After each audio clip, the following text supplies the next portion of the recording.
박광길 회장님 강의를 들으시니까 부자 될 것 같으세요? 예, 부자 됩니다. 근데 조건이 하나 있어요. 중간에 포기하지 말 것. 그 조건만 충족하시면, 중간에 포기만 하지 않으시면 부자 될 수 있어요. 그리고 조급하게 빨리 부자 되겠다고 생각 안 하시면 됩니다. 조급하게 빨리 부자 되겠다고 생각하시는 분들은 부자가 된 사람을 제가 본 적이 없어요. 전부 패가망신한. 절대로 그렇게 되지 않습니다. 그리고 이 앞에서 이 리더분들이 우리 김사학 스타 마스터나 김성심 로얄 마스터가 환영사를 하면서 여러 비난이라든가 이런 걸 받았다고 그랬어요. 그 비난을 한 사람이 자기를 좋아하는 사람이에요. 자기를 걱정하기 때문에 그런 거 하지 말라고 얘기하는 겁니다. 부모 입장에서 자식이 잘못된 것을 하면은 부모가 가만히 있지 않아요. 마찬가지로 친구도 굉장히 친한 친구면은, 친구가 나쁜 길로 가면은 그 친한 친구라면 반드시 그 길로 가지 말라고 조언을 합니다. 그렇죠? 별로 친하지 않은 친구는 직관놈이 가든가 말든가 오불관은 그렇게 된단 말이에요. 그래서 그것을 하지 말라고 하고 또 맞고 하는 친구가 진짜 친구니까 그걸 인정해 주세요. 맞다, 네 말이 맞다, 고맙다, 네가 그렇게 말해줘서 고맙다. 그러면 한마디만 물어보세요. 그럼 네가 내 노후 책임질래? 네가 내 노후 책임질래? 책임 못 집니다. 결국 결심은 자기가 하는 것이고. 미국의 헨리 포드라는 사람 잘 아시죠? 예, 포드 자동차 공장 설립자입니다. 그 양반이 애터미를 위해서 한 말씀 해놓으시고 돌아가셨더라고.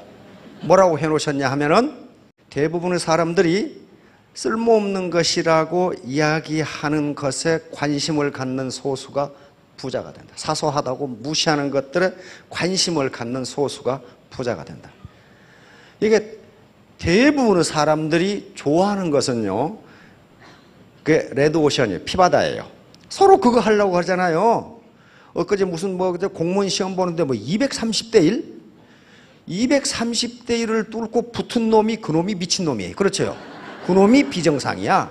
그건 떨어지는 게 맞아. 떨어지는 놈이 정상이야. 그런 데는 피바다가 돼요. 왜? 대부분의 사람들이 공무원은 철밥통이라고 인식하고 있는 좋은 자리예요. 그러니까 피바다가 되는 거지. 그런데 이와 같이 네트워크 마케팅처럼 대부분의 사람들이 사소하다고 무시하는 것들에 관심을 갖는 소수가 부자가 된다. 왜? 레드오션이 아니고 블루오션이거든. 블루오션이 눈만 달리고 참을성만 있으면 성공을 해요. 그 다음에 자기 외모에 대해서, 자신에 대해서 당당함을 가지세요. 당당함. 나는 부자가 충분히 될 수 있는 사람이다. 이렇게 생각을 하시기 바랍니다. 자, 지난주에 우리 아리랑에 대해서 잠깐 얘기를 했습니다. 저 영감탱이는 왜 돈 버는 얘기는 안 하고 산신령 같은 놈이 뭐 쓸데없는 얘기만 하나.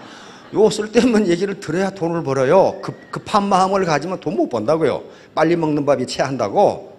반드시 그렇게 돼 있어요. 2012년 말에 우리 아리랑이 유네스코 세계문화유산으로 등록됐죠. 무형문화유산으로. 그래서 그걸 지키고 또 세계에 보급하기 위해서 우리 정부에서도 힘을 쓰고 있는데, 정부에서 힘을 쓰는 건 한계가 있습니다. 누가 했어야 돼요? 우리 국민이 해야 된단 말이에요.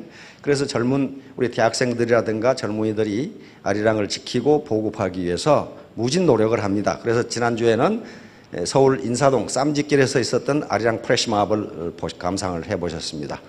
그런데 그 프레시마블 보시고 아무 느낌이 없다. 그러면 그 사람 성공 못해요. 그래도 뭐 느낌이 오는 게 있어야지. 아리랑은 우리 을이고 혼인데 아리랑을 듣고도 아무 느낌이 없다. 그러면 그 얼빠진 사람이에요. 그 사람은 성공 못해요. 그 사람은 우리가 도와줘야 해요. 제3자의 감정이 나에게 들어오기도 하고 내 감정을 3자에게 이입시킵니다. 그게 없으면요, 그게 없으면 인간성이 말라가지고 대인관계가 좋지가 않아요. 그럼 성공 못해요. 예를 들면 픽션이란 걸 알면서도 드라마에서 어떤 슬픈 장면이 나오면 자기도 슬퍼지는 경우가 있어요. 그렇잖아요. 상대방의 감정이 나한테 들어오는 거예요. 그러니까 고객을 만나서 얘기할 때 고객이 이야기하는 걸 보면 고객의 감정을 내가 느낄 수가 있어야 돼요. 아, 이 사람이 상당히 어렵다. 집에서 고생이 많구나. 그게 들어와야 되죠. 그게 제3자, 타자의 감정이 내게 이입된 거예요. 근데 내 감정을 상대방에게 또는 제 타자에게 이입시킬 수도 있거든요. 예를 들면 열애를 할 때 아주 이쁜 애인하고 같이 바라보는 저녁노을은 무지하게 아름다운데 일주일 뒤에 차여가지고 혼자 바라보면 서글프기 그지없단 말이에요. 그러니까 저녁노을이라고 하는 객관적 실체는 그대로 있는데 내 기분이 좋으면 저녁노을도 아름답게 보이고 내 기분이 나쁘면 저녁노을이 슬프게 보여요. 내 감정이 저녁노을에 투입된 거예요. 들어가 버린 거예요.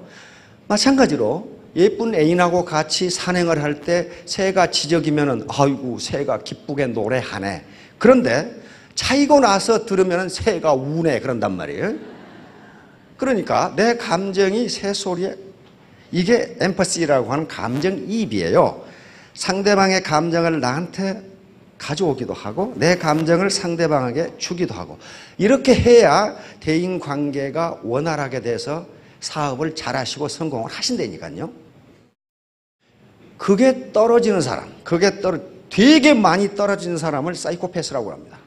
사이코패스 아시죠? 요즘은 사이코패스란 말을 별로 안 쓰죠. 소시오패스. 반사회적 인격장애라고 그러는데 내가 이런 짓을 하면은 남들은 얼마나 괴로울까 하는 생각을 안 하는 거예요. 또 그걸 못해, 병적으로 못해요. 심한 사이코패스는 살인을 하고도 전혀 뉘우침이 없습니다. 살인을 하고도 그 불행을 당한 가족이 얼마나 슬플까 하는 것을 전혀 못 느껴요. 전혀 느끼지 못해요. 그러니까 자기만 생각하는 거예요. 우리 사업자들 중에도 사이코패스는 거의 없는데요. 약간 그게 낮은 사람이 있어. 낮은 사람은 뭐냐 하면은요. 스폰서나 파트너 생각은 전혀 안 하고 자기 주머니 생각만 하는 거예요. 그런데 그런 사람들은 논리적으로 설득을 해도 그게 이해가 되지 않습니다. 왜? 병적이기 때문에 그래요. 그래서 그런 사람들에게는 규칙을 디포테스를 적용해서 규칙대로 하라고만 하지 내 감정을 알아주라. 당신이 이런 행동을 하면 다른 사람들이 얼마나 불편하겠냐. 그게 이해가 되질 않아. 왜 불편하냐 이게 왜. 병적인 것은 아니지만 있어요. 있는데 그런 사람도 잘 안고 가야 됩니다. 하여간에 세계 여러 이 정치 형태가 있는데 독재 국가치고 잘 사는 나라가 한 나라도 없어요. 독재 국가치고. 그리고 독재 국가가 아니라 하더라도 소수의 정치 엘리트들이 각 집안이 돌아가면서 정권을 장악하고 있는 그런 국가치고 선진국이 하나도 없고 잘 사는 나라가 하나도 없어요. 또 선진국치고 비민주적인 독재 국가는 하나도 없어요. 그러면 우리는 선진국하고 바로 독재 국가 또는 소수의 정치 엘리트들이 정권을 돌아가면서 장악하고 있는 그 나라들하고 다른 점이 무엇인가? 그것은 의사결정을 누가 하느냐예요. 소수 엘리트가 배타적으로 의사결정을 하는 국가는요, 반드시 못 살아요. 그리고 이 국민 또는 이 다중, 이게 국민 각각은요, 그렇게 엘리트 같이 안 보이는데도 다중의 국민이 뜻을 모아서 의사결정을 하면 반드시 선진국이 돼요. 그걸 보고 집단지성이라고 그럽니다. 다시 말하면 어떤 개별지성도 집단지성을 능가할 수 없다. 그것은 무슨 얘기냐면은 여기 계시는 분들 중에 제가 알고 있는 분들만 하더라도 사회적으로 굉장한 성취를 한 분들이 많아요. 이 중에 교수도 많고요. 박사학위를 가진 분도 굉장히 많습니다. 그리고 다른 다단계에서 굉장히 고위 직급을 했던 분들도 제가 알고 있어요. 그분들은 초짜가 오면은 이거 사람으로 안 보여. 지가 뭘 알아. 그런단 말이에요. 그런데요, 그런 소수 엘리트가 만약에 자기 라인에 들어와서 의사결정을 독점하면요, 그 라인은 절대로 안 돼요. 안 됩니다. 마찬가지로 개인에 있어서도 그래요. 지금까지 살아오시면서 내 생각이 가장 옳다고 생각하고 자기 독단적으로 의사결정을 해서 뭔가 하는 경우에 안 되는 경우가 많아요. 안 되는. 왜냐하면 그것은 독단적인 의사결정이 걸려요. 반드시 누구에게 컨설팅을 받는다든가 물어보지 않고, 또는 어떤 지식인에게 또는 인터넷에서 뭔가 자료를 찾아서 그것을 참고하지 않고 독단적으로 내가 다 알아, 이런 식으로 의사결정을 하면 망하는 경우가 많습니다. 바로 왜 그러느냐? 어떤 개별지성도 집단지성을 능가할 수 없다. 그것이 독재국가와 민주 선진국가의 차이점이란 말이에요. 자, 그 점을 오늘 얘기하려고 해요. 코브라 효과. 물면 죽는 코브라, 뱀입니다. 여기에 코브라 이펙트라고 하는 학술 용어가 있어요. 자, 명언 몇 가지 들어봅시다. 만남이 시작이고 계속 함께하는 것이 발전이고 함께 일하는 것이 성공이다.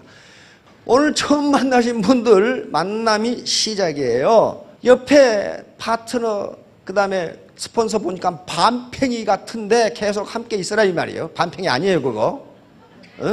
그리고 워킹 투게더 is success. 함께 일하는 것이 성공이다. 이게 집단지성이에요. 혼자 안 됩니다. 대부분의 사람들이 사소하다고 무시하는 것들에 관심을 갖는 소수가 부족하다. 참 우리 포드 선생님 참 되게 고마워. 이 말 또 해놓고 갔단 말이에요. 인생에 있어서 유일한 장애는 나쁜 태도이다. 자기가 지금 못 배웠다, 키가 작다, 미모에 자신이 없다, 또는 어떤 육체적인 핸디캡이 있다. 그 핸디캡 아니에요. 뭐가 핸디캡이라고요? bad attitude. 이 attitude는 mental attitude입니다. 정신자세예요. 정신자세. 유일한 장애는 정신자세다. 정신만 똑바로 돼 있으면 장애란 없답니다. 자, 성공은 태도와 함께 시작된다. 바로 mental attitude. 내가 성공하겠다고 하는 mental attitude, 정신적 자세로부터 출발한다. 자, 그래서 재심 합력, 혼자 하지 말고 같이 하라는 거예요. 같이 하라. 같이 하면 집단지성이 발현돼서 반드시 성공한다. 집사광이. 요건 제갈량이 한 얘기인데, 제갈량 같은 신출기모라는 지혜와 이 지식을 가지고 있는 사람이 이때 성상입니다. 제갈량 수상이었어요. 수상인데 밑에 지시를 내려서 지시에 바로 순응하지 말고 내 지시가 맞는지 의견을 올리라고 그랬어요. 그래서 한 하급 관리가, 지금 같은 5급 공무원이 계속적으로 성상님 그 의견은 틀렸다고 의견을 반대를 했어요. 그러니까 제갈량이 불러가지고 처벌을 한 게 아니라 상을 줬어요. 바로 이런 사람이 필요하다 이게. 그래서 집사광익이라는 말이 제갈량은 글에 나옵니다. 여러 사람의 생각을 모아서 이익을 넓게 하자. 이익을 크게 하자. 그 말이에요. 그러니까 혼자 생각으로는 안 된다. 자, 다음. 자, 코브라 효과. 이것은 어떤 의사결정 엘리트가 굉장히 좋다고 내린 결정이 오히려 사태를 악화시킨다. 바로 이 유인책의 역효과가 나타나는 것은 소수 엘리트가 의사결정을 독점하기 때문입니다. 나는, 저 사람은 이제 초등학교 나왔어. 나는 대학 나왔다고. 대학도 스카이 대학이야. 저 말 들을 필요 뭐 있어. 그렇게 의사결정을 하면은 반드시 유인책의 역효과, 코브라 효과가 나타난다는 거예요. 코브라 잡아 보상. 영국이 인도를 식민 지배할 때 인도에서 있었던 일입니다. 영국의 총독부 관리들이 그 당시 수도인 델리에 가보니까 아주 맹독성 코브라가 많아가지고 이게 굉장히 위험해. 그래서 기가 막힌 요 총독부 엘리트들이 기가 막힌 정책을 만들었어요. 코브라 한 마리 잡아오면 얼마씩 준다. 그러면 코브라 없앨 수 있잖아요.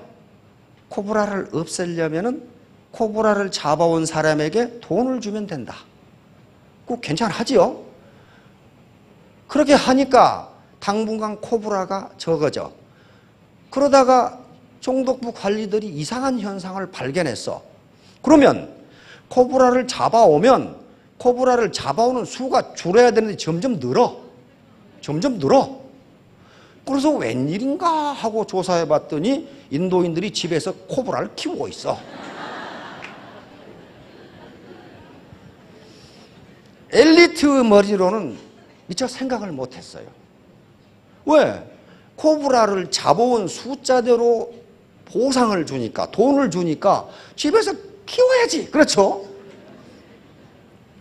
그걸 알고 그 명석한 엘리트 관리가 코브라를 잡아도 돈을 안 준다. 그렇게 하니까 집에 키우던 코브라를 죄다 시내에 갖다 다 내버렸어. 이걸 코브라 효과라고 합니다. 사태를 개선하려고 했던 아이디어가 오히려 사태를 악화시킨다. 그런데 인도인들이 잘못한 건가요? 인도인들이 잘못했다고 생각하시는 분은 초등학교 때부터 세뇌 공작을 받아서 그래요. 잘못한 거 아니에요. 인도인들은 경제학적 관점에서 매우 합리적인 행동을 한 겁니다. 그렇죠? 매우 합리. 코브라를 집에서 기르지 말라는 법은 없거든. 그렇잖아요. 법률 위반도 아니에요. 코브라를 잡아온 숫자대로 돈을 준다고 했으니 인도인들은 아주 창의적인 아이디어를 내서 코브라를 키운 것뿐이에요. 그러니까 경제학적 관점에서는 굉장히 레셔널한 거예요. 굉장히 합리적인 행동을 했어요. 그런데 의사결정을 누가 잘못했어? 소수 엘리트가 민중의 의사를 안 물어보고 한 거예요. 왜? 자기가 옳다고. 저 바보 같은 민중이 뭘 알아? 그렇게 했단 말이에요. 그러니까 여기 계시는 사회적 성취가 나쁘다 그런 거 절대 아닙니다. 사회적으로 성취한 분들은 굉장히 노력을 했고 훌륭한 분들이에요. 그런데 여기는 로마에 가면 로마 사람이 돼야 한다고 하듯이 애터미이기 때문에 애터미 파트너로 들어왔으면 스폰서에게 코브라 잡는 법을 물어봐야 돼요. 그렇지 않고 자기가 안다고 생각하면 잘못하면 저 현상이 나타나요. 쥐꼬리 잘라오기. 어르신들 초등학교 때 옛날 쥐꼬리 잘라갔죠. 저도 많이 잘라갔어요. 쥐 잡으려고 쥐꼬리 잘라가지고 이렇게 가죠. 응? 프랑스가 베트남을 식민 지배할 때 하노이에서 있었던 일입니다. 하노이에 쥐가 너무 많아가지고 병을 많이 옮겨. 그래서 프랑스의 총독부 엘리트 관리들이 쥐꼬리 하나 잘라오면 얼마? 돈을 주기로 했어요. 그런데 그러면 쥐를 계속 잡아 제끼면 쥐꼬리가 줄어들어야 되는데 점점 늘어 잡아오는 게. 그런데 어느 날 총독부 관리가 하노이 시내를 갔다가 이상한 현상을 발견했어. 하노이에 돌아다니는 쥐의 꼬리가 없어. 꼬리가. 그러니까 이 정책을 하기 전에 베트남인들은 쥐를 잡으면 죽였는데 꼬리를 잘라오면 돈을 준다고 오니까 쥐를 잡으면 꼬리만 자르고 안 죽여. 왜냐하면 이 녀석을 놔둬야 새끼를 많이 낳아서 쥐가 많아져. 그러니까 더 많은 쥐꼬리를 자를 수 있어. 그러니까 하노이에 있는 쥐가 보이는 쥐는 꼬리가 죄다 없어. 전부 살려줬거든. 어때요? 엘리트가 결정한 것이 민중들하고는 생각이 안 맞죠? 안 맞아요. 그러면 그 당시 하노이 시민들이 한 행동은 비합리적이고 비도덕적이냐? 네버 그렇지가 않아요. 경제학적으로 매우 합리적이고 창의적인 생각이란 말이에요. 왜냐하면 쥐를 죽이지 않으면 사형에 처한다. 그런 것은 없어. 쥐를 잡아서 죽이건 말건 그건 지 맘이야. 그렇죠? 지 맘이라고. 그러니 쥐꼬리를 잘라오면 돈을 준다. 그러니까 가능하면 쥐가 새끼를 많이 낳아서 쥐가 많을수록 돈을 벌어. 얼마나 좋은 장사예요. 이와 같이 소수 엘리트가 가장 좋은 생각이라고 하는 생각이 민중의 입장에서는 맞지 않을 수가 있다. 맞지 않아요. 그래서 민주주의가 경제가 발전하는 거예요. 소수 국민들은 우매한 것 같지만 그렇게 우매하지가 않다는 거예요. 공룡화석 찾아 보상받기. 19세기에 서구의 많은 고생물 학자들이 중국의 고비 사막에 가면 공룡 굉장히 많죠. 공룡뼈. 그래서 보다 많은 화석을 수집하기 위해서 공룡뼈 하나 찾아오면 얼마 보상 이렇게 했어요. 뼈 하나 찾아오면. 그러니까 농부들이 하나를 찾아가지고 그걸 망치로 쳐. 그러면 뼈가 여러 개가 돼. 그래가지고 나중에 고생물학자들이 보니까 공룡뼈가 죄다 부서져가지고 학술적 가치가 하나도 없어. 이때 중국인들이 한 행동도 경제학적 입장에서 합리적입니다. 뼈 하나 찾아오면 얼마? 그러니까 부숴가지고 여러 개 만들면 되잖아요. 이와 같이 그 학자들입니다. 학자들이 좋다고 생각해낸 아이디어가 민중들의 입장에서는 안 맞는 거예요. 그러면 거기만 그러느냐? 안 그래요. 미국도 그렇고 이스라엘도 그럽니다. 우리 그니지라는 교수가 이스라엘 타가소 9군데인가에 실험을 했어요. 우리나라도 그렇지만은 꼭 타가소에 아이를 맡겨놓고 늦게 찾아가는 부모가 있어. 그러면 선생님들이 그 아이를 다 찾아갈 때까지 기다려야 된다고. 미국도 그래요. 미국도 유치원 초등학교는 부모가 가야 예를 내줘요. 하도 이 험한 일이 많이 벌어지니까. 이스라엘에서 자꾸 그런 일이 벌어지니까 이 우리 그니지라고 하는 경제학 심리학 교수가 실험을 했어요. 아이를 늦게 찾아가면 1시간 늦게 찾아가면 벌금 얼마? 늦게 찾아갈수록 벌금을 많이 내도록 이렇게 만들어놨어요. 그러면 얼른 생각하면 어때요? 돈 안 내려고 빨리 찾아갈 것 같지요? 그건 의사결정하는 교수 생각이고 부모 생각은 그게 아니었어요. 그렇게 정책을 하니까 늦게 찾아가는 부모가 갑자기 2배로 늘었어. 2배로. 왜? 지금까지는 늦게 찾아가면 선생님한테 조금 미안했어. 근데 이제 늦게 찾아가는 시간에 비해서 내가 돈을 주면 될 거 아니냐 그 말이야. 그러니까 미안한 감정이 전혀 없고 자기가 볼 일을 다 보고 들어와. 그러니까 얼른 생각하면 좋을 것 같은 소수 엘리트가 결정한 정책이 민중들은 그렇게 생각하지 않는다. 그런 말이야. 그렇게 생각하지 않는다. 이게 코브라 효과예요. 어떤 사태를 개선하기 위해서 한 정책이 또는 아이디어가 그 사태를 오히려 악화시킨다. 미국에서 있었던 일이에요. 소방서 예산 편성하기. 소방서에 근무를 열심히 하도록 독려하기 위해서 화재 신고 전화를 받은 건수에 따라서 예산을 편성하겠다. 또 거기에 이 보너스도 많이 주겠다. 얼른 생각하면 좋은 것 같은데, 성과급 좋은 것 같은데 소방관들 생각은 그렇지 않다 이거야. 그러면 우리 지역에 불이 많이 나야 되겠네? 이렇게 생각한단 말이야. 불이 많이 나면 많은 신고를 받으면 예산도 많고 보너스도 많아져. 그러니까 뭘 안 하냐? 소방활동, 다시 말하면 화재 예방활동을 전혀 안 해. 전혀 안 해야 불이 많이 날 거 아니에요. 그러니까 열심히 근무하도록 한 정책이 오히려 화재를 많이 일으키는 결과를 가져와 버렸어.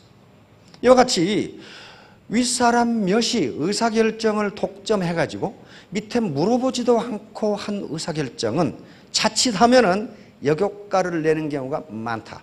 그것이 독재국가가 안 되는 이유예요. 독재국가가 안 돼요. 소수 엘리트 그 국가나 지역에서 가장 머리가 좋고 공부를 많이 한 사람들이 그 지배 집단에 있어요. 있는데도 안 되는 거예요. 그게. 왜? 그 사람들 생각은 생각이고 일반 국민 생각은 다르다. 그래서 여기에 이 사회적으로 성취를 크게 하셨던 분, 공부를 많이 하신 분, 그리고 다른 다단계에서 높은 직급에 올라가셨던 분들이 독단적인 행동을 하지 말라는 게, 그것이 좋으면 그렇게 해도 되는데 반드시 코브라 효과가 나타나요. 그렇게 해서 내가 잘된 라인을 본 적이 없어요. 꼭 망해. 밑에 사람들이 뭐라 한 줄 알아요? 똑똑하네. 너 혼자 해라. 너 혼자 해라. 그래 완전히 왕따를 시켜. 그리고 밑에서 열심히 안 뛰어. 왜 안 뛰어요? 내가 발에 땀나게 뛰어서 매출이 올라가면 저 꼴배기 싫은 인간 수당이 늘어나? 나도 안 해 그러면. 안 는다고요. 그래서 서로 하나가 되라는 거예요. 그래서 집단 의견을 물어보고 집단지성을 발휘하라는 거예요. 자, 다음. 그래서 이 독단적 의사결정의 부작용이 굉장히 많기 때문에 지금 시중에 가보면은 비판적 사고라는 책이 굉장히 많이 나와 있어요. 비판적 사고를 해야 성공한다. 뭐 어쩌고 저쩌고 나와 있어요. 근데 비판적 사고라는 것은 어떤 문제를 고정관념이나 자기 아집이나 편견에 사로잡히지 말고 다양한 각도에서 바라보라. 그게 비판적이에요. 누구를 비난하거나 그런 게 아니에요. 미국의 이 교수들 강의를 들어보면 강의 끝에 꼭 그래요. 또 강의 전에 내 강의에 대해서 비판적으로 평가를 해달라 그런다고. 그 말은 나는 이런 견해에서 강의를 하는데 너희들이 다른 시각에서 보고 나한테 의견을 제시해달라 그런 말이에요. 나를 비난하라 그런 말이 아니에요. 그러니까 비판적 사고, 다시 말하면 근데 혼자서 비판적 사고를 하기가 어려워요. 여기 애터미는 특히 슈퍼 시너지가 나올 수 있는 조건을 갖추고 있는 게 이 프리 엔트리, 다시 말하면 엔트리 베리어가 없어요. 진입 장벽이 없기 때문에 누구나 연령이나 학력이나 경력이나 사는 지역이나 가치관이나 종교에 관계없이 멤버가 될 수 있어요. 그러니까 문제 하나를 가지고 각각의 시각으로 볼 수 있어요. 이게 비판적 사고예요. 이걸 하지 못하면 다단계판에서 성공하기가 힘들어요. 왜냐하면 국민들의 시각이 대단히 비우호적이기 때문에 거기에서 어떤 컨센서스를 이루지 못하면 성공할 수가 없어요. 이런 거예요. 이런 거. 요 두 놈 보세요. 서로 자기가 잘났다고 먹으려고 하면 못 먹어요. 못 먹잖아요. 그런데 둘이 쏘삭쏘삭해서 요 놈 먼저 먹고 다음에 먹으면 되잖아요. 요거 둘이가 만약에 인도 총독부 영국 엘리트하고 프랑스 엘리트가 만났다면 잡아다녀서 둘이 굶어 죽고 말아요. 그러나 일반 민중은 그렇게 생각 안 해요. 왜 못 먹냐 이거 왜? 이제 학습 조직입니다. 학습 조직. 다시 말하면 오늘날 거의 유수 기업은 학습 조직으로 간다고 선언을 해놨어요. 학습 조직이라고 하는 것은 피터 생게라는 교수가 MIT 경영대학원 교수인데요. 슬론 대학원 교수인데 이분이 쓴 책 제5경 The Fifth 디스플린이라고 하는 책에서 나온 것인데요. 이거예요. 전 구성원들이 새로운 지식을 서로 습득하고 공유하는 거예요. 여기 애터미 오셔가지고 다단계 사업 또는 네트워크 마케팅에 대한 새로운 지식을 습득하잖아요. 습득하는데 혼자만 습득해서는 안 되고 어떻게 해요? 쉐어, 공유해야 된다. 같이.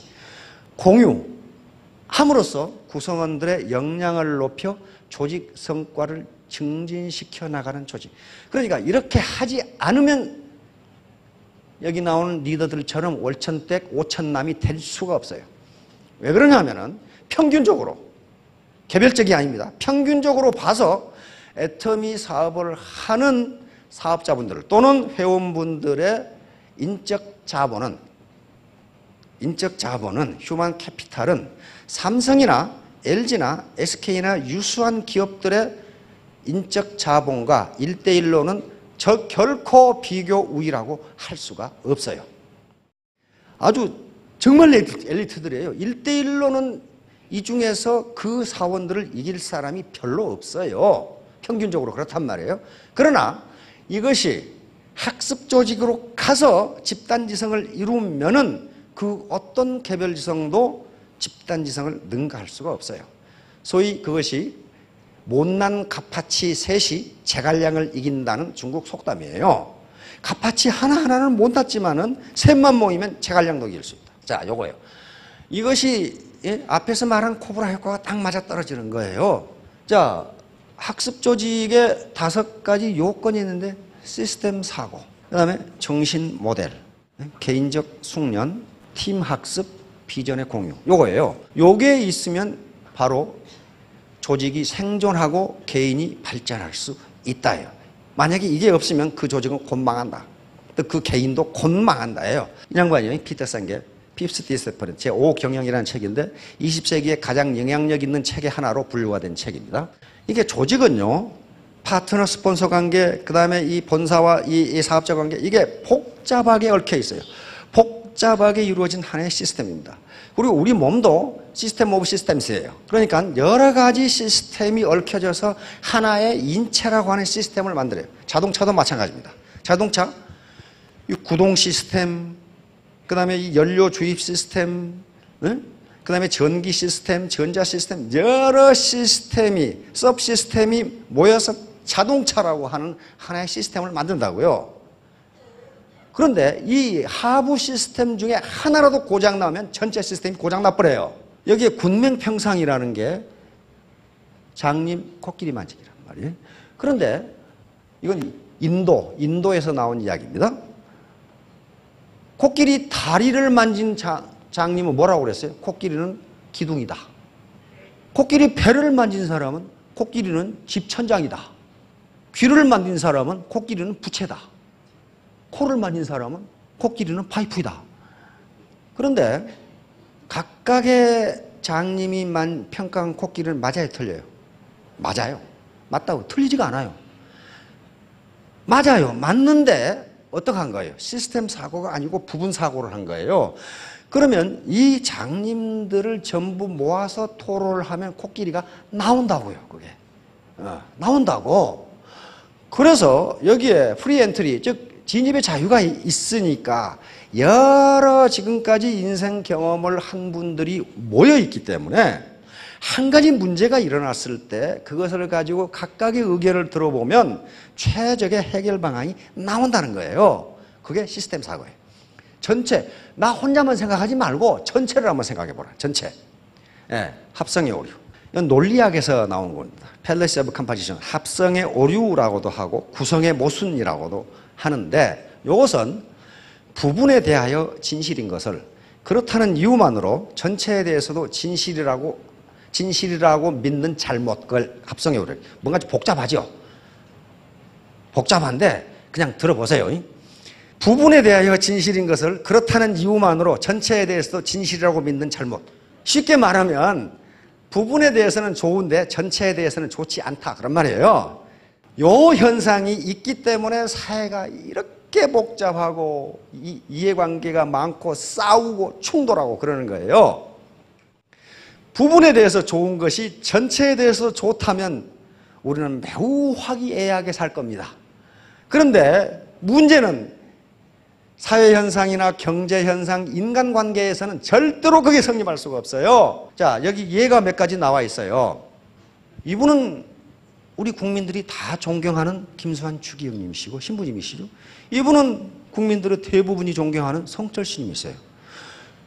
두 분은 국민들로부터 엄청난 존경을 받고 있지만 나도 존경하는 사람이 돼야지. 그래서 전 국민이 신부가 되고 스님이 되면 어떻게 됩니까? 30년 후에 나라가 망해버려. 자손이 없어. 또 부분에 대하여 성립하는 것이 전체에 대해서 성립하지 않고 앞에 분해의 원리가 있어요. 분해의 모순. 합성의 모순만 있는 것이 아니고 분해의 모습도 있어요. 전체에 대해서 진실인 것을 부분에 대해서도 진실이라고 아는 잘못.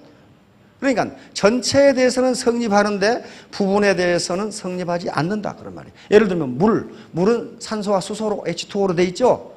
그런데 물은 불에 타지 않습니다. 그러나 그걸 분해해서 산소와 수소로 해버리면 타요. 이와 같이 전체와 부분은 달라요. 그래서 개별 행동을 하지 말라. 또 우리 인체를 분해해보면 흙에 있는 성분하고 같다 그랬죠. 무슨 칼슘, 철, 마그네슘, 알루미늄 다 들어있어요. 그러면 그것을 병에다 갖다가 합해보세요. 인간이 되는지. 안 된다고. 그게 안 돼요. 우리 몸에 있는 성분 다 분석돼 있잖아요. 원소, 물 다 분석돼 있어요. 그거 병에다 담아가지고 한꺼번에 시멘트 반죽 같은 해보라고 인간이 되는지 그게. 안 된다고요. 정신 모델. 이건 기업의 문화입니다. 기업의 문화가 그 기업의 흥망을 좌우합니다. 우리 한류가 이렇게 퍼져나가는 게 K-팝이 퍼져나가고 세계 사람들이 중국이나 일본이 모르겠어요. 근데 그걸 따라갈 수가 없어요. 절대로 못 따라옵니다. 왜? 그 문화가 우리처럼 되어 있지를 않아요. 한마디로 중국이나 일본은 수직 문화입니다. 우리는 수평 문화예요. 유교의 가부장적 이 질서가 있지만은 그건 좀 희석되어 있고 수평 문화예요. 걸그룹을 만드는데 소녀시대를 만드는데 오야봉이 너 이렇게 그래서 그놈의 춤이 되겠어요? 음악이 되질 않아요. 수평 문화에서만 가능해요. 그 문화예요, 문화. 따라서 애터미는 애터미의 고유 문화가 있어야 되고 이것이 인류 보편적 가치에 맞지 않으면 애터미는 언젠가 망해요. 따라서 반드시 그 기업의 문화가 우리가 인류가 생각하는 보편적 가치에 맞아야 돼요. 그렇지 않으면 조폭하고 똑같아요. 조폭 집단은 그 가치가 인류 보편적 가치에 맞지 않기 때문에 오래가지 못해요. 보스가 죽으면 그대로 망해요. 자, 그래서 우리 애터미의 문화는 여기 맨 마지막에 보세요. 본질적 가치를 추구하기 위해 도구적 가치를 추구하는 문화. 이게 지금 무슨 말인지 귀신 신나라 깜방 소리 같은데 이거 본질적 가치를 추구하기 위해 수단적 가치, 도구적 가치를 추구하는 문화. 본질적 가치는 그 자체가 목적이 되는 가치를 본질적 가치라고 그래요. 내재적 가치, intrinsic value. 그 자체가 목적이 되는 가치. 그것이 뭡니까? 인간. 인간은 누군가가 그 사람을 자기 돈벌이의 수단으로 써서는 안 된다예요. 인간은 그 자체가 그 자체의 존재가 목적이지 당신이 사용하라고 생기는 인간이 아니다 그런 말이에요. 자, 그러니까 이 본질적 가치를 실현하기 위해서 도구적 가치를 이용한다. 도구적 가치는 바로 내게 이익을 주기 때문에 추구하는 가치. 요거예요. 돈, 권력, 지위, 직급. 특히 그 여자 사장님들이 직급에 아주 그냥 목이 말라 있어. 집에서 누구 아줌마 그러다가 국장님, 그러니까 이게 헷가닥 돌아가가지고 말이야. 그냥 있는 대로 목에 힘을 주고 막 패팅을 해가지고 국장 가려고 그러다 무너져요. 무너지니까 그렇게 하지 마시고 포기만 안 하시면 언젠가는 스타 마스터, 로얄 마스터 되시니까 그렇게 급히 가려고 하지 마세요. 바로 이 도구적 가치는요. 도구적 가치는 돈, 명예, 지위, 체면, 위신 이런 것들이 도구적 가치예요. 그런데 도구적 가치는 사람마다 그 가치 평가가 다르고 한 개인도 장소와 시간에 따라 달라져요. 젊은 날에는 돈과 지위와 권력, 체면 이런 걸 따지다가 어느 정도 나이가 드시면은 그것보다는 다른 것의 가치를 더 줘요. 사회적 봉사라든지 교회에 대한 헌금이라든지 내가 뭐 권력을 추구하겠다. 그건 뭐 권력, 권물 10년 그러면서 별로 가치를 안 둬요. 같은 인간이라도 도구적 가치에 대해서는 상황에 따라서, 사람에 따라서, 시간에 따라서 그 평가가 달라져요. 그러나 본질적 가치는 어느 때 언제 평가해도 똑같아요. 본질적 가치. 진선미, 인간, 영혼, 사랑. 이것이 나이 드니까 더 가치가 떨어진다. 그런 법이 없어요. 그래서 이 본질적 가치를 실현하기 위해서 도구적 가치를 우리가 추구해 돈을 버는 거란 말이에요. 그래서 애터미의 최고 목표를 균형 잡힌 삶으로 둔 거예요. 돈을 벌 때 균형 잡힌 삶, 경제적으로 풍요하지만은 내가 못 배운 것을 배우고 내 부모, 형제, 가족 그리고 이웃을 사랑하고 우리가 살고 있는 이 사회에 공헌하자. 그걸 마지막 목표로 둔 거예요. 이게 전부 본질적 가치거든. 나만 잘 먹고 잘 살자가 아니에요. 그런 사람은 사이코패스라고 이게. 그러니까 요걸 생각하신다면 독단적, 독불장군식으로 의사결정을 해서는 안 된다예요. 독불장군으로 의사결정을 하는 사람들이 추구하는 게 뭐냐 하면은 하루빨리 돈을 많이 벌어야 되겠다. 그 욕심 때문에 그렇거든요. 예, 저거 스폰서 반팽이, 파트너 완전 반팽이, 나만 온팽이. 나중에 보면은 온팽이라고 생각한 그 사람이 완전 반팽이가 돼 있고 반팽이라고 생각한 스폰서와 파트너들이 뭐가 돼 있냐? 슈퍼 온팽이가 돼 있어. 슈퍼 온팽이가 그게 바로 코브라 효과를 방지하는 겁니다. 자, 존재 가치와 사용 가치. 이것도 똑같은 개념인데요. 존재 가치는 존재하는 그 자체가 가치가 있는 것이고 사용 가치는 나에게 효용을 주기 때문에 가치가 있는 재화를 사용 가치라고 합니다. 우리가 쓰는 경제재는 대부분 사용 가치예요. 그런데 존재 가치는 존재하는 그 자체가 가치가 있는 거예요. 예를 들면 부모, 형제.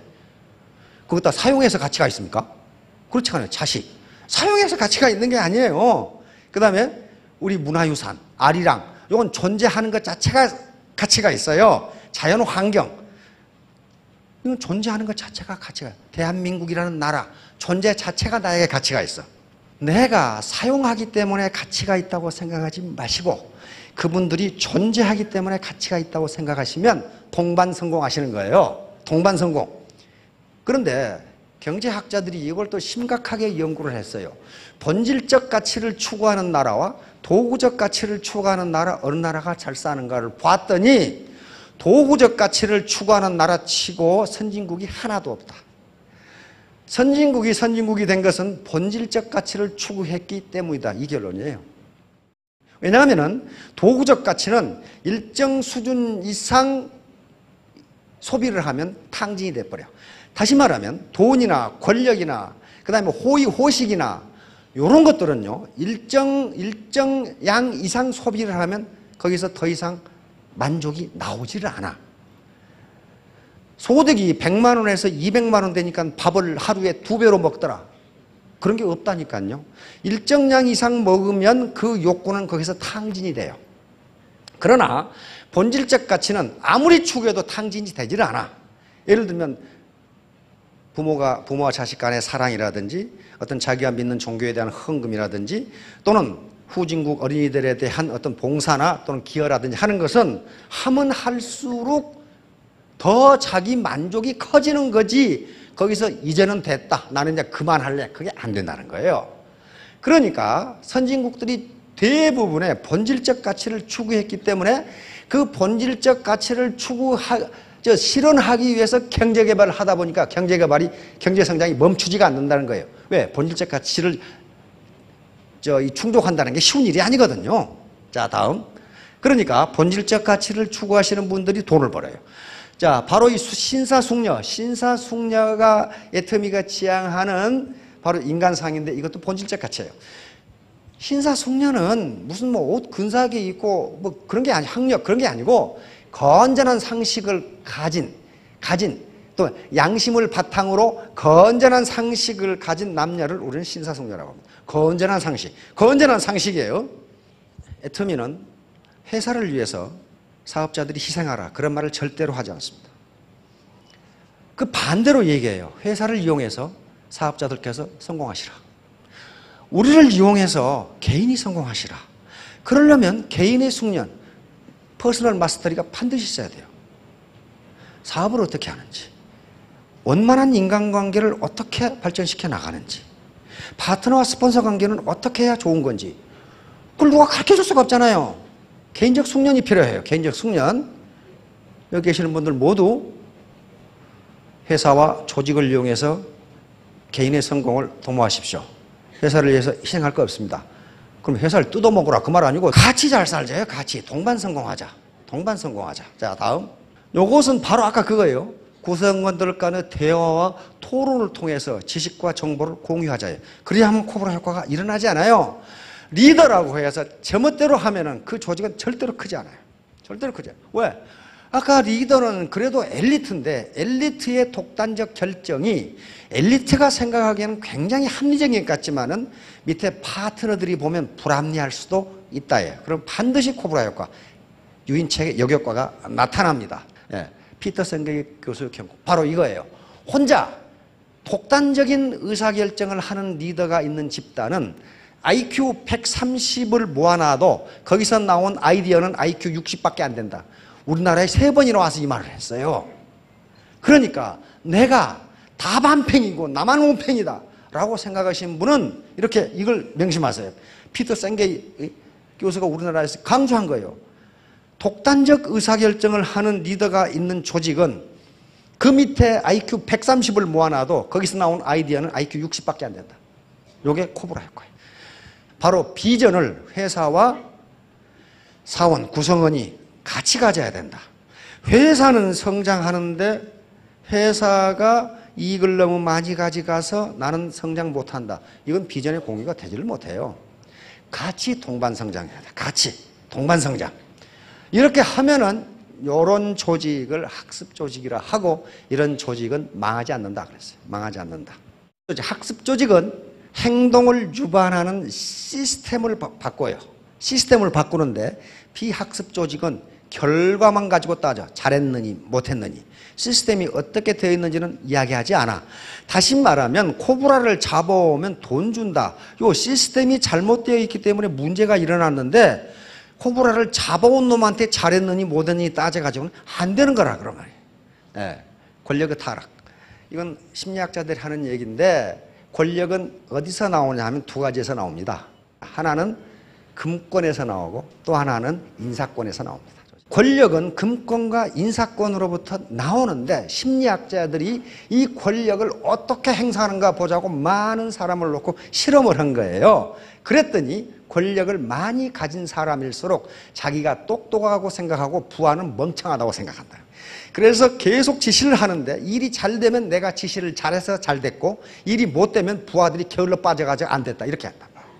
이것을 학자들은 그래서 권력의 타락이라고 했어요. 왜냐하면 이런 조직은 얼마 못 간다는 거예요. 자, 다음 중심성상 이제 결론입니다. 많은 사람의 마음을 합하면 단단한 성이 된다. 그러니까 독불장군식으로 혼자 의사결정을 하지 않고 파트너 스폰서가 한꺼번에 마음을 합하면 강한 성처럼 무너지지 않는다예요. 무너지지 않는다. 중심성성이에요. 중구사금은 많은 사람들이 같은 말을 하면, 한 마음으로 같은 말을 하면 쇠라도 녹인다. 그러니까 많은 사람들, 한 사람이 아니고 똑똑한 엘리트가 아니고 많은 사람들이 마음을 합해서 우리 같이 성공하자. 동반 성공하자. 이렇게 하면 그 말이 쇠를 녹여서 그대로 된다. 그런 말이. 그대로 된다. 마도 성공은 말이 도착하자마자 성공했다. 금년이 무슨 년이라고요? 갑오년 청마의해입니다. 청마의해. 청마의해니까 말이 도착했죠. 말이 도착하면 성공하도록 돼 있어요. 자, 문제가 되는 것은 그 문제 자체가 아니다. 그 문제에 대한 당신의 태도이다. 여기서 태도는 멘탈 애티튜드입니다. 당신의 정신자세다. 문제가 일어났을 때 그것은 객관적으로 일어나게 돼 있으면 하는 수 없는 거예요.